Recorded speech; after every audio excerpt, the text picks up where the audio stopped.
There's the main man, Tom. Yo, yo, yo. This is not the smartest guys in the room. I see my main man, Tom. He's looking good today. Looking slender today, Tom. How are you, my friend?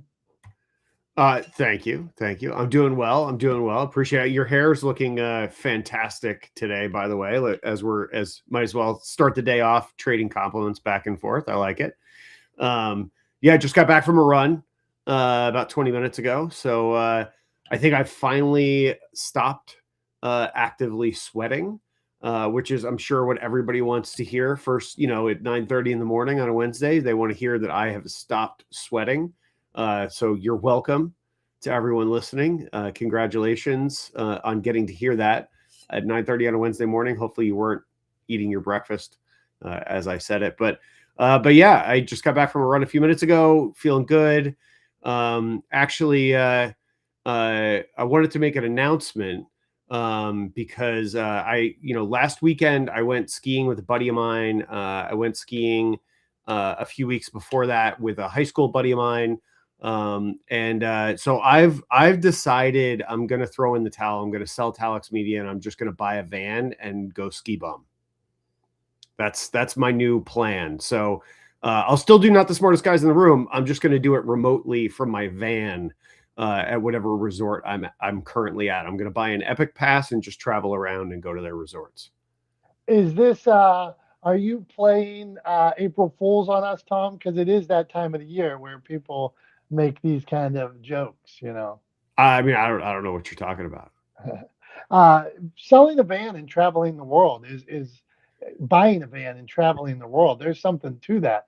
I When me and my dad rode to DC about 8 years ago or something like that, we rode on bikes from Pennsylvania to DC, and I had just this little pack on my back and just hanging out with my dad. And we're like basically like hitchhikers, but we were on our bike because there was a lot of floods. It was one of the happiest times of my life. So I can see that maybe everybody in this room or everybody listening, quit and get yourself a van. What do you think, Tom? I mean, yeah, in all seriousness, like if I was independently wealthy or had like a really high paying job that I could like work remotely, um, and where I didn't have to worry about like finding work or any of that, I just like showed up, did my stuff, and like clocked out.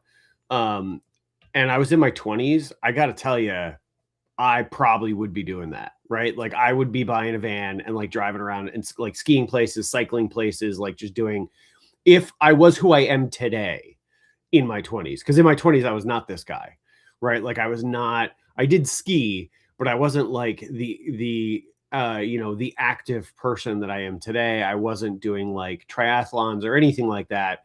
I was drinking a lot. I was smoking a pack a day, and I was occasionally doing some stuff outdoors. But mostly I was working, right? If I wasn't like partying or having fun, like I was working. So, I did spend the better part of like my 20s and 30s traveling around the world, traveling around the States, traveling around the world for work. And it was amazing. And I miss it a little bit. Like Becky and I have talked about, fortunately, we're in a place where I think this is a realistic goal that we're going to plan to do like an international family vacation every year. So every year we want to take Isla someplace, around the world, someplace really interesting. It doesn't have to be international, but like we're going to make a specific trip to go somewhere and have an experience, as a family every year. That's the sort of goal that we've set out. And it was really kind of off the idea of like the fact that we went to France last fall for that triathlon, like having her get to experience the world and different people and different places and different subcultures and microcultures, right? Because you go around the US, as from your travels also, like you go to different parts of the US and there are different subcultures in different parts of this country, right? So like, and a lot of people haven't even been to very many states around the US, right? I forget what like only half of the adult or only half of the US population even has a passport. And of those, like of the people who travel in the US, I forget what it is, but like a shocking number of have been to less than 5 other states than the state that they grew up in, right? So like it is, people are not very well traveled, which I get. It's expensive. It's a luxury. Like, it is a privilege to be able to do that. And we are incredibly fortunate to be in a position where that's a realistic goal for us. So like, that's something that we're going to try to do every year. So yeah, I'm not going to sell Talex Media and buy a van in my mid 40s and scarper off to go be a ski bum. There's a little piece of me that wishes I could, but it's not realistic. I did have a ton of fun skiing over the last month, and I am probably going to buy an Epic Pass this year because I actually get a good deal on it. Like, I mean, look, I don't love the company, I don't love Vail, like, and kind of what they've done to the skiing industry, but I gotta say, like, they'll allow me to apply one of the tickets that I bought this season against the price of the pass for next year. So it's like $700 for the year, and it gives me access to all kinds of resorts all over the place. And yeah, so it works out to kind of a good deal. So I think I'm gonna do it. Tom, I'm saying it right here. You get your pass, and let's meet up in New York. I think it's Snowshoe or something like that. We'll meet up probably like a halfway point across, and that'll be our mission for next winter. What do you think? Yeah, either that or someplace like up by Scranton, up in like the northern, Poconos or something like that. We could Yeah. do somewhere up there. That would work too. All There's right, we're skiing. there. So yeah, hey man, let's do it. Let's do a ski weekend next year. All right, it's in. All right, this is not the smartest guys in the room. We've jibber jabbered enough about our ski lives and buying a van, and now we're going to talk about intentionality. I love that I can say that word very smoothly. Intentionality. I actually was on, and I see Dave Campbell here in the room right now. I was on Dave's podcast the other day, and living living the next chapter, and we talked about words mattering, the detail of the words. Like, as a publisher of books, Tom, I I really want to say, like, every word matters, every detail matters. I want you to be proud of your book for 10 years from now. So, if to be proud of your book, me and you talk about this, maybe there's a detail that you didn't think about. Just before we got on, Tom mentioned the word a story whole. Maybe there's something that you weren't thinking about. You wrote it, and I always say, the story so well that sometimes you actually didn't write what you wanted to say because you know it so well. Well, it's in your head, so you didn't put it down. So the words matter, the details matter, intentionality. So, Tom, I will lay it off to you. Thanks, Tom. Yeah, I mean, this is a topic I love, and I love it for a lot of different reasons. But I think probably because it's a little, in a weird way, it's kind of nostalgic for me, which sounds like a weird thing to say, but I'll make it make sense for you. When I was a kid, I was that kid that always asked why. I always wanted to know why, and it drove my parents nuts. They were not fans of how curious I was. I mean, they were, but they weren't, right? Of how curious I was as a kid. We had a set of encyclopedias on a shelf in the den, and so whenever I would start asking questions, my parents would be like, go look it up. And so I would have to go look it up, but then the way that would backfire for them is I would turn around and come back and tell them all the things that I had just learned about this question, because I assumed that they didn't tell me the answer because they didn't know either. And so I was like, hey, I learned this, they should learn it too. And so I would go and then instruct them or teach them all the things that I had just learned about this topic that they had told me to go look up. But the reason why I love about talking about intentionality is I think that question, that simple why, is not asked often enough when it comes to, especially in the realm of creative work. And I think because, people often overlook that whatever you're doing has to make sense to the audience. It doesn't necessarily have to be the thing that you want it to be. It has to be the thing that delivers for your audience. And that's where, I mean, I see this in my B2B work all the time. That's where so often businesses get things wrong, is they create something for themselves, answering questions that they want the answers to, talking about the things that they're most interested in. And their audience is left sitting there going, okay, but why do I care? Right. And so I think it's really important to ask that question, why, as often as possible, as often as necessary. And if somebody asks you that question, I think one of two things happens. Either you have a really clear answer, and so you're in good shape, or if you don't have a clear answer, then that's a cue to you that you have to go back and figure out where you missed the mark in communicating with your audience and fix that gap. So anyway, yeah, I mean, I love talking about intentionality. I love, using that simple, often overlooked question of why, and using it to make our work better and make our communications a little bit better and a little bit clearer. Me and Tom, full disclosure here, Tom, I'm telling the world.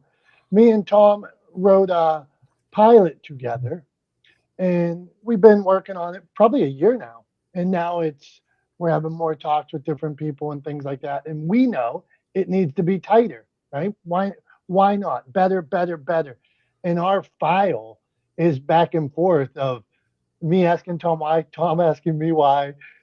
And I mean, like Tom, I asked him why on something, and he sent me a video the other day from a TV show, and 4 minutes in, I see why in the video. Like he explained, well, if we did this here, maybe we could do this, and then I'll respond to a why.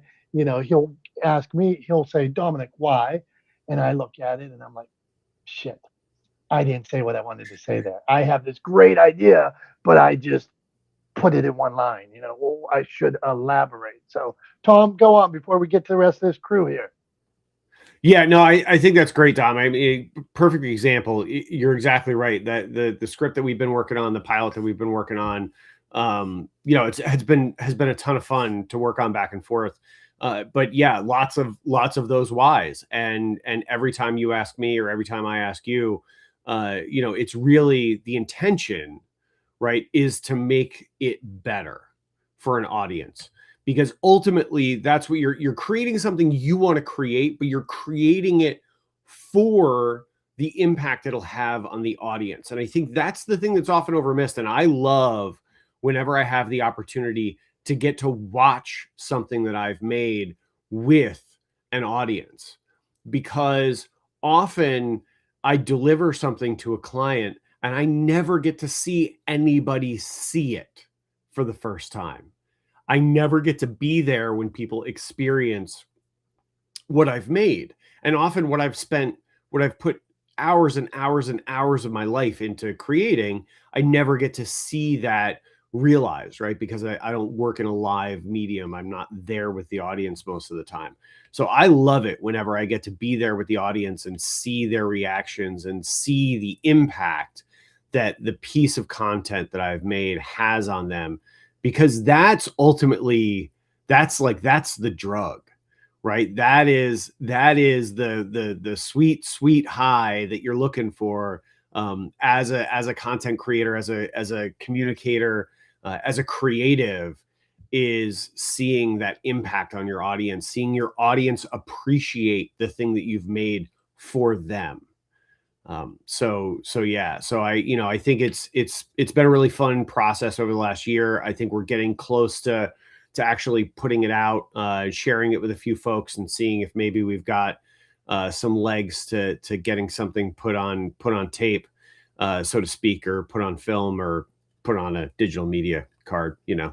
It's less romantic to say that than put on film, but yeah, I think we're getting close to that. But all of those whys are very simple to make it better. And we just cut a big section of the script out because neither one of us had a good answer for why it was there. We both liked it. We thought it was interesting and fun, and there was like a hint of character development, but it didn't really further the story. And so it had to go. Sometimes you got to make cuts. So yeah, I'm with you, Dom. Those whys are super important. Good stuff. Not the smartest guys in the room. Dr. Tachi, how do you, if you want, good morning, and how do you make sure that your content is hitting the mark? Do you have a Is there somebody that edits before, like, do you have somebody you trust, or is it I trust Dr. Tachi, or are you always asking the audience? How do you know that the content is hitting the mark? Commentary from the audience. I don't do a pre-production type thing where people are looking at. No, it's just me. And plus, with the way with the way content goes, sometimes if you wait for that type of thing, it never gets up. And that's part of the thing with looking at things. We want things to be perfect, or not perfect, but it, as perfect as it can be. But if we're constantly going back and forth with people, oh, I should change this, or maybe I should change this, it never gets up. So I just put it up and then let the audience determine what they think is useful. Because sometimes we are in our own way in terms, and things never get posted or never get put up or distributed because we're so intent on it hitting perfectly when there's no such thing as that. So I basically look at comments when I get people that are actually making comments on what I do. That's how I know that it's hitting the mark. And the thing is, I ask often, and I won't just put it up. I'll ask them to contribute to the whole venture. What do you think about this, or have you ever had? And so if I see people contributing, because I usually don't put it till the end, that means that they watched and or read the caption till the end so that they can contribute. That's how I know it's useful. I rest. Yeah, I think the thing that comes to mind, Dr. Tachi, there is the often overused cliche, and I'm like, it gets used so much, I'm almost loath to say it out loud, but the don't let perfection be the enemy of good, right? Often we get in a situation where, and I have this happen with clients. I mean, my world is a little bit different. It's sort of inherent to our process that for the content that we make for clients, typically there's 2 rounds of revisions are included in everything that we do, and so there's always a back and forth with the client on a piece, and sometimes you can get into a death spiral. The easy way from a business perspective that I kind of steer them out of that death spiral of constant notes and like never sort of signing off and allowing something to go out is I remind them that after the 2 rounds of revisions, they're paying full hourly rate for every round of revisions we do thereafter. And so that usually gets them to stop because they go, okay, there's a cost involved. What's the cost? Is it worth that much to me? No, not really. Okay, fine. We'll go ahead and put it out. But yeah, like you can't let perfection be the enemy of good. Nothing will ever be perfect. It just has to be the best you can do in that moment, given those circumstances. Like that's, to me, that's the gold standard. If it's the best you can do in that moment, given the circumstances, it goes out the door. What do you think, Dom? Tom, I agonize over this, and I want to go to Holly here as an editor, and then even me and you, like when we're talking about uh, the pilot, agonizing over a line. We have a line with an antique register and a hand and notes and writing, and just to write that line, there's 50 ways to write one line, and you can agonize and agonize and agonize over a line. So I want to ask Holly, as an editor of books, is there a line where we can stop, Holly? How do you know? Because in the book world, you're not editing much once that book's out, very, very rarely. So, Holly, what do you do? How do you know it's ready to go? Hey, good morning, everyone. Thanks for the question, Dominic. It is a fine line. And I think we come to a place where we are simply just rewriting the same intent, if that makes sense at all. And I think the line is reached when a reword doesn't do anything but reword. It doesn't help the content. It doesn't drive the story forward. It doesn't do anything except for just rewording. And I think a lot of times we get to that place as a writer and an editor to where it's like, okay, this is not all we're doing is just changing the way you're saying it, but you're saying the same thing. So let's find the one you want and keep it there and move on. So I hope that answered that. That's the way I look at that as an editor. Holly, very interesting. And I've been to that agonizing point many a time. So that is a very interesting way to look at it is, okay, you just wrote the same thing. You didn't change anything. You just restructured it for the 50th time here. So I get that. All right. Speaking of things I get at this time of day on Not the Smartest Guys in the Room, we go to Tom's Thumbs. This is where we ask our friend Tom something. He's got to give a strong thumbs up or a strong thumbs down to it. So, Tom, today, I, in honor, or I see that we're going to go around the moon this week in a rocket. There's talk of launching up in this rocket. So, I even wrote this question down for you today. So, I wanted to be very articulate and clear for you. I'm holding my paper up. Tom, thumbs up or thumbs down to the growing belief that the original moon landing was staged? I mean, that's an easy one. It's an obvious thumbs down. I mean, I think it's right up there with the whole flat Earth conspiracy, right? I mean, it is just ridiculous to believe. Not only is it ridiculous just on a theoretical level, it's ridiculous on a practical level because there is empirical evidence that we have been to the moon. In fact, on one of the moon missions, they placed a mirror on the moon and you can shoot a laser at that mirror and it bounces straight back to you on Earth and you can measure it.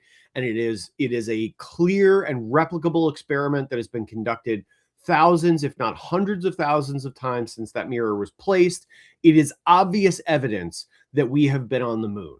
And all of the nonsense conspiracy theories are just nonsense. It doesn't make any sense. And here's the sort of the proof in terms of the conspiracy side of things, right? Besides, throw away the empirical evidence, right?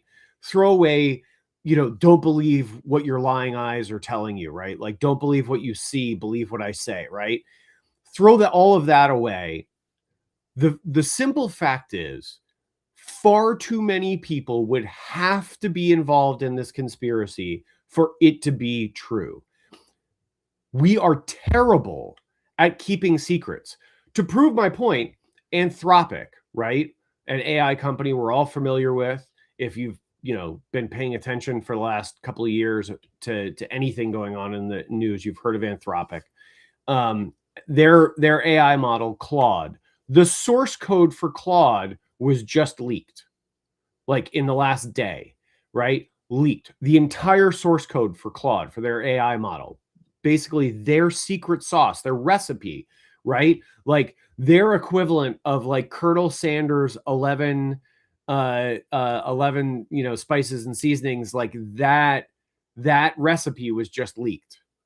So if Anthropic can't keep a few hundred people from leaking that by paying them, right? Because they're all under NDAs, they're all being paid, right? So if they can't keep a few hundred people from leaking that source code with NDAs and with threat of litigation and by paying them, what makes anybody believe that thousands of people over decades, right, over like literally the last 60, 70 years would be able to keep it a secret that we had not gone to the moon, that it had all been staged and filmed in Hollywood? I mean, give me a break. Like, if you believe that we haven't been to the moon, I have a bridge to sell you and some swampland in Florida that I think you might be interested in. And if you live in the Great White North, I'll sell you a snow cone. It's unbelievable to me, unfathomable to me that people actually believe this nonsense. So for all of those reasons, it gives me great joy to give this a massive double thumbs down. Wow, Tom, you came out hot. I want to know in the comments, does anybody disagree with Tom? That's what I want to add this. At any point after a thumbs up or thumbs down, do you disagree? Oh, thumbs downs. I see thumbs downs. Okay, just saying. No, everybody's mad at Tom. Yay. Hey, Tom, my wife was just listening to last week's because it comes out on the podcast a couple days later. And she said after Tom's thumbs that Tom hates a base tan. Last week we talked about base tans, and my buddy Trevor and me were cool. We get base tans. He's about to go to the Bahamas with his wife and his kids. He's getting his base tan. So hated the base tans last week and hates the thought that some people think we didn't land on the moon. Okay, Tom. I don't see the point in a base tan. Like, it's just silly ridiculousness. And to Jim, who just commented that I hate thumbs up. I'll remind you, Jim, I did give iced coffee a thumbs up not that long ago, just a couple of weeks ago. We were just talking about this. So I do give thumbs up when it's something that is deserving of it. But believing in the conspiracy theory that that we haven't been to the moon gets a thumbs down. I mean, it's nonsense. It's just nonsense. All right, here we go. This is not the smartest guys in the room. We're talking intentionality. Words matter. So whether it's written, whether it's in video, I'm looking at this book. I brought a book here, Og Mandino, The World's Greatest Salesman. Og Mandino, my dad gave it to me in 6/29/1990, and it was written probably 40 years before that. The words matter. Every word in there is perfect. When he talks about being a camel boy, or when he talks about I must persist until I succeed. These are clear, concise messages that stand the test of time. So we are talking today about words mattering. Go on, Tom. I got to ask, I'm sorry, being a camel boy? What now? Being a camel boy. I'm glad you asked, and I will go into more detail. In the story, the boy believes that his lot in life is to be a camel boy, meaning it's a parable from in biblical times, and this young man believes that his lot in life is to care for the camels. And he's told that his lot in life is to care for the camels and the animals, and that he'll never be anything. And at one point, he asked, is it wrong to want better? Is it wrong to want to feed my family? Is it wrong to want to buy them nicer things? And so basically in the book, it is not wrong, but don't strive for those things. Strive for happiness. And the tools, the secrets to success are given to this kid who was once a camel boy, and then he has this great success. So I'm so passionate about the words mattering, Tom. And in that, I think I even have sentences highlighted where he talks about this word, like all of us. And I'm going into it because this is how much I love the word. Yeah. We all have a lot in life, or we think we do, or somebody told us we were meant to be this, or we were meant to be that. Well, maybe you think you were meant to be more. And in this book, with one line, and he uses the metaphor of a camel boy to show we've all been there, and that's the beauty of that one question that even you asked about, which it's just beautiful, and that's the power of the word, Tom. So go on. Oh, I just wanted, I mean, I appreciate that. I Yeah, really yeah, just yeah. wanted clarification on Camel Boy because you said it as if it was something that was like just commonly said, as if it was like a saying that was just part of the vernacular. And I don't know that I've ever heard anyone say uh like being a camel boy before. So I wanted to clarify. That was my I'm sorry, why did you say camel boy? Yeah. Yeah. When we go to memory lane later, I'll go. You asked me a question like that a couple weeks ago, and I'm gonna tackle that in memory lane. Okay, so first we're going back to intentionality. Teresa, how do you make sure your content, your message is intentional, or do you have a question about how to be better at it? Go on. Okay, here's confession time. I have no intentionality. I'm not consistent. I joined a program to do, but I haven't gotten into it. But I am making strides to get my task list filled and checking off and making it fun. And so I'm doing that my lunch hour where I have more task lists. But for this, I think I would have to add it, posting and I want to write for Substack because I think that's a content piece. But I think that I'm just going to put it out there that you have to be consistent. But when I post, my thing is just for engagement. I want to make sure that people are out there, but I do go into groups to connect with people that are like-minded business entrepreneurs so we can connect on Zoom. Because social media, I don't know, I just think it's like it's there like static, like television, and just I don't think many people are really paying attention to what's going on. That's my opinion. Thank you. Thank you, Teresa. Tom, I want to tell you, I had a great call with Teresa recently, and we talked about books and writing and messaging and things like that. And then she asked me so directly and so kindly, she said, would you mind sometimes if we jumped on a video and I showed you this, but also because I need to practice it too, and it would really be helpful to me. And the way she asked it, so intentional, so kind, I'm like, sign me up. And so, Tom, intentionality. Teresa, you got any suggestions for her? I mean, I think for me, it's sort of baked in, right? Because maybe I take it for granted actually, because I'm always asking why, that I operate with that sort of built-in safety mechanism for intentionality that maybe, I've taken for granted in my life. But one of the other things that I do too to make sure that my intention is clear with the work that I do is I almost always uh and sometimes to her chagrin, but often she's a willing aid in this respect.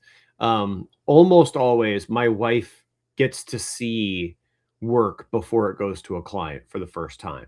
And that's because sometimes you're too close to things to realize that you've sort of missed, or you've taken things for granted, or you've glossed over something, and you're not being as intentional with your language or with your visuals or with your storytelling as you should be.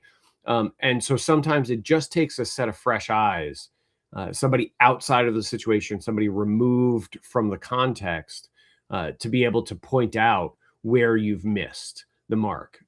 So I think that's one of my favorite uh, sort of tips when it comes to testing intentionality and making sure that everything that you've done, that you need to do, is there, and that everything that is there needs to be there is the other side of it. Is by having a set of fresh eyes look at something before it goes out to to your audience. I mean, I'm lucky. The work that I do makes it relatively easy to do that. It's not hard to ask Becky to watch a couple of minute long video. I'm sure it's harder for you, Dom, to get somebody to volunteer to read an entire book. to go through it if they're not the editor. But often the editor is kind of removed from the context, right? Because they're not involved in the sort of day-to-day back and forth with the author. The book is, or at least sections of the book are relatively whole and supposed to be relatively finished, put together by the time they get to the editor. So they're not dealing with it like page by page. They're not necessarily dealing with it from the sort of concept phase the way you would be. But yeah, I mean, I don't know. I think that's fresh eyes are is probably one of my best pieces of advice when it comes to double checking and ensuring intentionality. Good one, Tom. Thank you, Teresa. Jason, how about you? You have any tips about intentionality? How do you make sure your content, your podcast, your message is intentional? Your TikToks, whatever. My intentionality is, first I'm making it for myself. And it's like, if I were a different person watching this, is it landing somewhere? An idea, the principle, or the movement to my experience? Did I realize that my experience produced an outcome? And so when you look at intentionality, you're looking, it's like, does it meet a finish line, the outcome that either you knew about or you didn't know, or you needed to discover for yourself, when you connect to a public? And people relate more to, not taglines, but real experiences. And that's just it. You can't perfect anything long as you enjoy it. That's it. I stopped making for other people. I just started making for me. And usually I post like once or twice, say like on TikTok. And one of the things I think about, it's usually something that I experienced within the last 2 weeks that I talk about. And I relate it to something literary or something personable. Like, for example, rumination, how people self destruct on themselves, but they don't realize how they train it by, say, like when they tell this bad story of something tragedy they survived and they tell it over and over and over, it doesn't land. But if they said, okay, if I would to tell this story to a person that is going right through it, is it no longer about me, but the effect to encourage them, or is it just about me? So you have to decide. It's like, well, is it just landing for me? But when I make with an audience in mind, when I talk to, say, like us right now, and we're talking about a real life experience, and you come saying, what, I've been through that before. I've been through a failure. When we had our discussion, the experience of failing at a restaurant, at the end, like having to give it up, and what was my relation to that? My relation is I had worked in a restaurant and I had to leave it because it was just no longer serving me. So what are the symbiotic relationship? You're an owner, I was a worker. At some point, you move on or you keep going. So the intentionality is to understand as you meet the moment and the moment is shared with other people that it relates, the meeting of the minds. So that's all I'll say. Jason, appreciate you, my friend. And I have been watching Jason for a while, been on his podcast, but I do see the intentionality on like the TikToks and stuff like that. I am appreciative when I know what I'm going to get. Uh, Meaning, okay, he's going to ask me this question like about ruminating. Are you doing this? Are you doing that? Have you thought about this? And it's usually something person 30 to 60 might be thinking about in their daily life. And I'm like, okay, yeah, I am thinking about that, or was, or wasn't. And then he gives you some tips, a follow up, something to work on. So I think it's pretty clear, Jason. And I think you're doing a good job. So keep it up, double down on it. How's that? Double down on it. Oh, can I add something? Yeah, have at it, man. You were talking about Augmentino. Here's one great takeaway from Augmentino and the greatest salesman in the world. Remember this line: look for opportunity when others wouldn't. It's one in the first 5 scrolls. Remember, he talks about 5 scrolls. Of And course, I know the scrolls. Go on. and the king sends him out, and he fails miserably, but gives away the robe. But he didn't know by giving away the robe, when that community shut him out, they brought him in.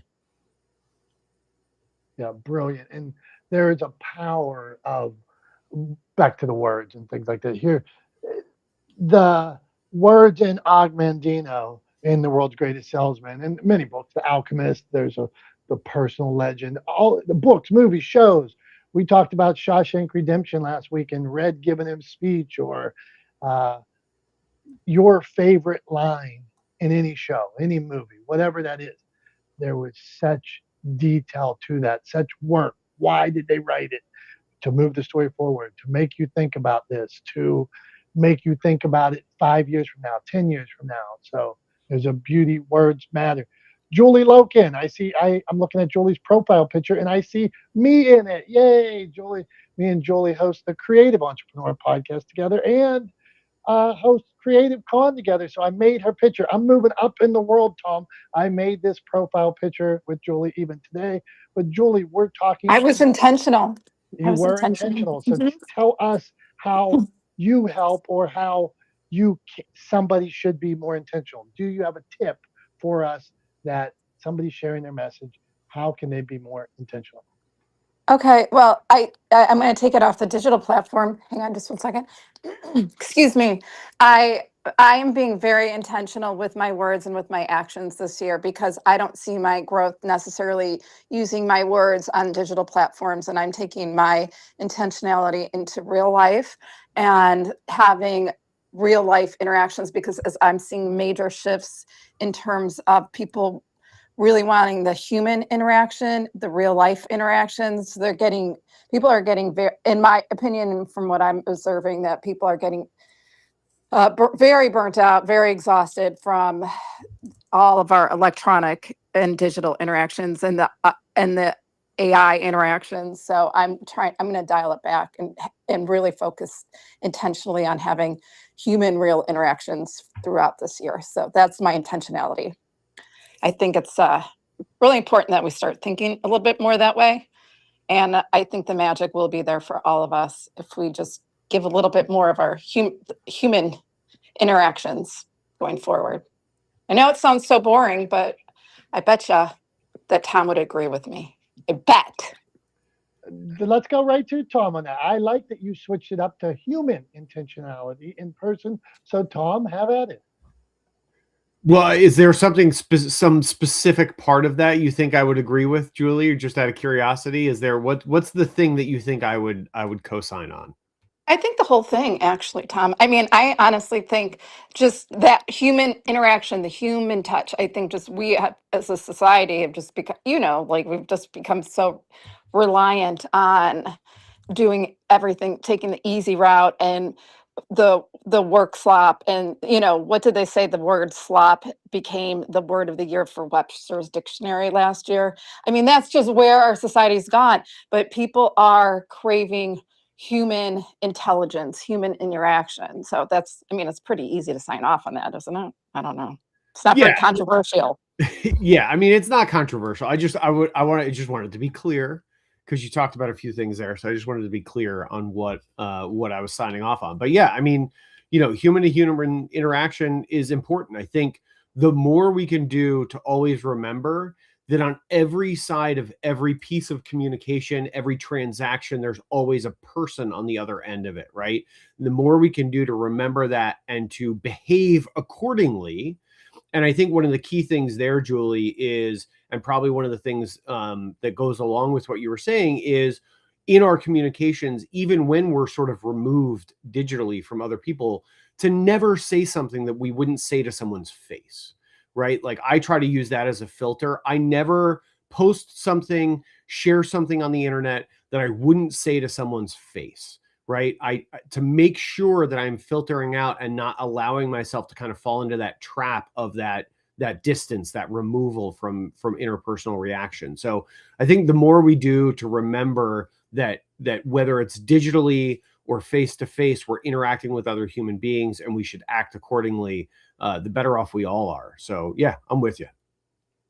And even the personalized style that you just talked to me and you used my name several times, that is a human interaction that is a lost art as well. The ability to remember people's names. People don't do that. And that's just, a little tip there. Remember people's names. Use it in sentences. It goes a long way. Okay, I'm going to land my plane. Julie, well done. They say the sweetest sound in the world is your own name. So good points there. Okay, speaking of good points, Tom, you were rolling. So now it's time for a PSA. You were saying some good stuff there that could have been like a PSA, but give us today's PSA. What do you got? All right, so today's PSA is April Fool's focused, and this is just to say, like, I made a little April Fool's joke earlier in the program. I joked about, selling my business and buying a van and going to become a ski bum in my mid 40s because I had so much fun skiing the couple of weekends that I went over the last month. That's obviously there's kind of no victim there. It's a victimless joke, right? I think the key to a good April Fool's prank or joke is that it is victimless. There's tons of examples online of April Fools gone awry. But two like popped up for me. One was DJs announcing on the radio that the water supply had been contaminated with dihydrogen monoxide, which is water, and inducing a panic, flooding the water department with lots of calls and creating a lot of issues for the city department. Another one was a clothing store employee in Ohio who called her boss and told her boss that they were being robbed at gunpoint. Her boss called the cops, and she ended up getting arrested for inducing a panic and creating an unsafe situation, right? So, like, be careful with your April Fool's pranks today. Make sure that they are victimless, right? I think that's the key. That's my PSA. Well done, Tom. I like it. Okay, I'll go on the clock here.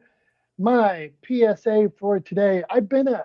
I have been a coach of multiple sports, youth coaches through the years. I did my best. I volunteered. I thought I knew about the game. I tried my best. When somebody's coaching your team, your kids' team, give them a break. If you want to do it, you could have volunteered. If you are talking to the coach, that means you're not the coach. So give the coach a break. They're just trying to be a good dad most of the time, be a member of the community. Don't be so hard on them. If they're a coach of the school, they're not getting paid a lot of money. Give them a break. Don't be texting them after about playing time and that you didn't like the schematics of the game. Did you play? Do you know anything? Why didn't you volunteer? Why didn't you volunteer to help? So just give a little more grace with the coaches of all levels. That's what I got for you, Tom. I like it.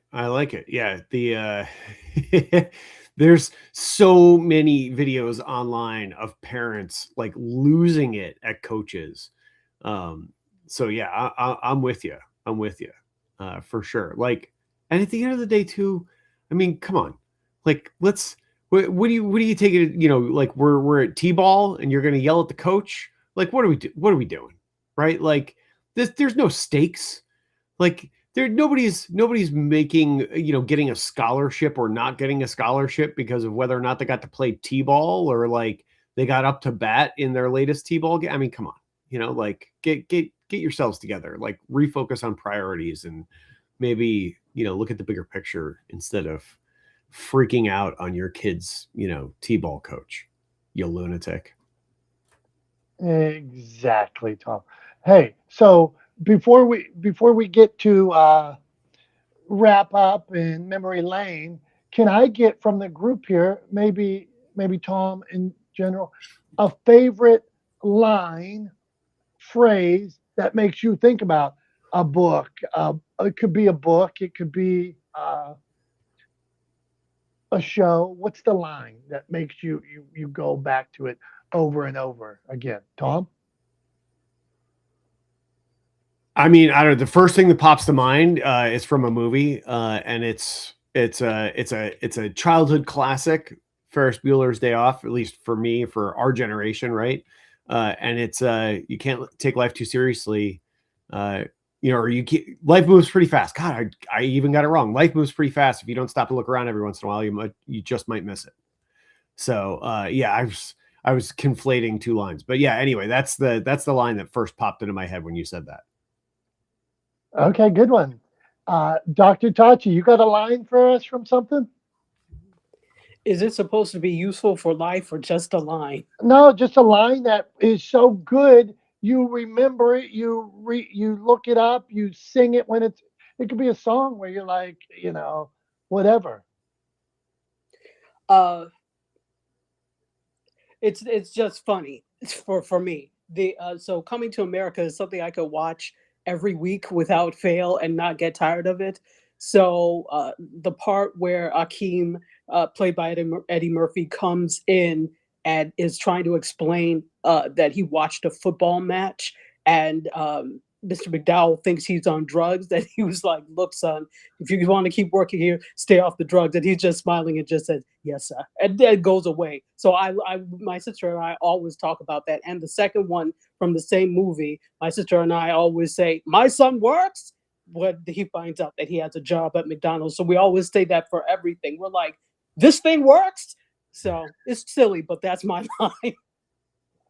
Great job, but it's so good. Well done. Teresa, you got a line from something that you think about over and over? Trying to find my mic. I was actually on a customer call, so skip me, please.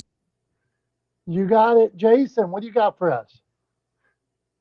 I don't really have any particular line that I guess I could coin. Not that comes right off the top of my head. Okay. I looked one up so I could get it right. So, Julie, you got a line? Anything that speaks to you over and over and over again? Moment? Well, well, this is the first thing that comes to my mind. I don't know why, but it would be Jack Nicholson saying, "You can't handle the truth," to Tom Yeah. Cruise and A Few Good Men. I actually Iconic. I thought about starting this show today with setting Tom up with asking him if he wanted the truth, and I was going to come down and say, "You can't handle the truth," and because Julie, it's great, it's well written, it was well delivered. Uh, okay, I'm going Our, with our mine. brains are weirdly becoming one, Dom. I'm worried. Well, here's one for you. I'm reading two from a Garth Brooks song, "The Dance." So I love this song, "The Dance," and I just got into country music like 15 years ago or so. And now I'm glad I didn't know the way it all would end, the way it would go. So I just this phrase in this song where I'm just like, why did he say it like that? Why it was so perfect, and I hear it, and every time I hear him, and I'm glad I didn't know, and I love it every time. So Tom, that's what I got. You ready for a memory lane, or you got another one for us, Tom? What's No, up? no, no. I think I mean, the other line that I was thinking of was like, "You can't take life too seriously. No one makes it out alive." Or quote or whatever. That was the other one I was thinking of that I sort of like conflated when I stumbled on my Ferris Bueller line earlier. But I like that one. I used to quote that a fair amount to people. But anyway, that's something I used to do. Let's talk about something you used to do. Why don't you take us on a trip down memory lane? Love to, Tom. A few weeks ago, I mentioned at one point in my life that I I might have went silent here. Or what's going on, Tom? Am I on camera? Am I not on camera? We can hear you fine. Your camera is frozen for some reason. It was getting glitchy and now it's frozen. I don't know if somebody's sucking up all the Wi-Fi at your house, but yeah. Okay, well, forget it. I'm just going to tell you. I'll retell it then on the memory lane. A few weeks ago, I had mentioned that I worked at an olive store at one point in my life. And you asked me, I said the olive store, and you asked me the olive store. So when I was in the restaurant business and I was going broke, first thing I did, I got a job as a paper boy. I got a job as a referee. I stayed open later. And at one time, I got a job at the Italian market that's international. And they are the largest importer in the world of olives. So I called it the olive store. And Tom, I went to this place. I got the job. I worked for 2 days and then I quit. Uh, my time in the olive store only lasted 2 days, and not because they did anything wrong, because even though I was failing in my restaurant, I wasn't ready to give it up during the day. I loved it so much that I had to stay there and go down with the ship 100%. But from the olive store, they did let me keep the hat, and it was the most beautiful hat in the uniform and such. So that's memory lane was my brief stint at the olive store, just doing what I had to do to try to make it another day, Tom. It sounds like when you say the olive store, like immediately what my mind, I mean, and obviously, you know, we talked about this, so I know exactly what you're talking about. But where my mind goes is it sounds like an SNL sketch where like a Greek immigrant opened an electronics shop, and instead of it being like but really like the branding of the Apple store, and so they called it the olive store, and it's like a very like heavily accented like Greek immigrant selling electronics at like deep discounted prices at the olive store. So like I don't know, that's where my, I mean, I'm weird and a little bit crazy, but that's where my brain goes. Hey, It- well, I will say it's Delillo's Italian Market. They have stuff in stores all over the country. My friend Anthony runs it. His uncle Fran gave me the job at the time. And when I told Fran, I said, Fran, I love my restaurant too much. I got to go back. Me and him drank wine up in the office, and he said, good luck to me over there. So they're just great people. Delillo's. They are the olive store because they sell all the Italian stuff. So that's my plug for them, Tom. Yep. Nice. Um, so yeah, I kind of want to see that sketch on Saturday Night Live though. I feel like that could be good. If like Stavros, what's his name? Stavros, the comedian Halikios, like if he was on SNL and they did that, like I think that would be a pretty funny sketch. I don't know. You know, if any of the writers from SNL are listening, you know, do that sketch, just let me know. I you know, take it and run with it. I think it'd be hilarious. Anyway, what do you think, Dom? Are we I think we're ready to wrap up, yeah? I think at this point you wrap us up, Tom. Let's do it. All right.